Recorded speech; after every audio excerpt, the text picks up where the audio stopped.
মাননীয় প্রধানমন্ত্রীর দৃষ্টি আকর্ষণ করব আমার হাতিয়াতে একবার এসে। মাননীয় সদস্য মন্ত্রী মহোদয়কে একটা প্রশ্ন করুন, পর্যাপ্ত বরাদ্দ দেবেন কিনা সেটা জিজ্ঞাসা করুন। অবশ্যই। মাননীয় সদস্য জনাব আব্দুল হান্নান মাসুদ একটি প্রশ্ন করতে পারেন।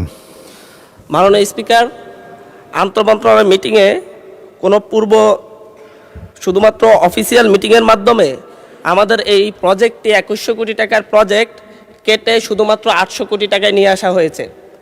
এই প্রজেক্টটা যদি ডিপিপি আকারে দেওয়া হয়, ডিপিপি আকারে পরিকল্পনা মন্ত্রণালয়ে দেওয়া হয়, এখানে যত পরিমাণ কাজ হবে এটা দীর্ঘমেয়াদে সরকারেরই যে বাজেট সেই বাজেট ক্ষতিগ্রস্ত হবে। কারণ 3 নদীর মোহনায় অবস্থিত এই হাতিয়া দ্বীপ যদি একসাথে সুকসর ইউনিয়ন থেকে বাংলা বাজার পর্যন্ত সরিশ্বর বাংলা বাজার পর্যন্ত 11.5 কিলোমিটার নদী ভাঙ্গন রোধের কাজ করা না হয়, তাহলে একদিকে ব্লক ফেলা হলে অন্য দিক থেকে এটা ভেঙে ভিতরের দিকে জনবসতি ভেঙে যাবে। আমরা একসাথে প্রজেক্টটাকে পুনর্বিবেচনা করার জন্য অনুরোধ করব এবং আমি হাতিয়ার মানুষের পক্ষ থেকে বলবো যে এখানে বাস্তব যে কারিগরি টিম গঠন করা হয়েছে, কারিগরি টিমের রিপোর্ট অনুযায়ী আমাদেরকে যেন হাতিয়ার এই নদী ভাঙ্গন রোধের জন্য পর্যাপ্ত বরাদ্দ যেন দেওয়া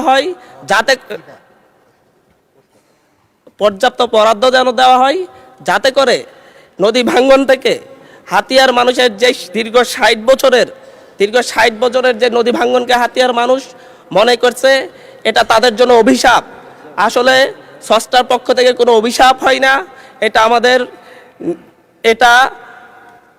আমরা যদি পরিকল্পনা নিয়ে আগাই, এটা থেকে হাতিয়ার মানুষ মুক্তি নেওয়া, সরকার যদি সহযোগী হয় এটা থেকে হাতিয়ার মানুষ মুক্তি পাবে। এ ব্যাপারে আমি আশা করি সরকার এ ব্যাপারে সহযোগিতা করবে। পাশাপাশি আমি এই সংসদে দাঁড়িয়েই মাননীয় প্রধানমন্ত্রীর দৃষ্টি আকর্ষণ করব আমার হাতিয়াতে একবার এসে যেন এ হাতিয়ার লক্ষ লক্ষ অসহায় মানুষ, দুস্থ মানুষদেরকে দেখে যান, যাতে করে আমরা নিয়মতান্ত্রিকভাবে জানি ইউজুয়ালি হয়ে আসে যে সরকার দলীয় এমপিদের আমন্ত্রণে সাধারণত মাননীয় মন্ত্রী মহোদয়কে প্রশ্ন করুন। মাননীয় সদস্য মন্ত্রী মহোদয়কে একটা প্রশ্ন করুন, পর্যাপ্ত বরাদ্দ দেবেন কিনা সেটা জিজ্ঞাসা করুন। অবশ্যই।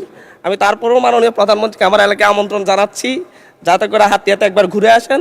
আমি মাননীয় পানি সম্পদ মন্ত্রীর দৃষ্টি আকর্ষণ করে বলছি, কারিগরি টিমের রিপোর্ট অনুযায়ী আমরা পর্যাপ্ত বরাদ্দ পাবো কিনা।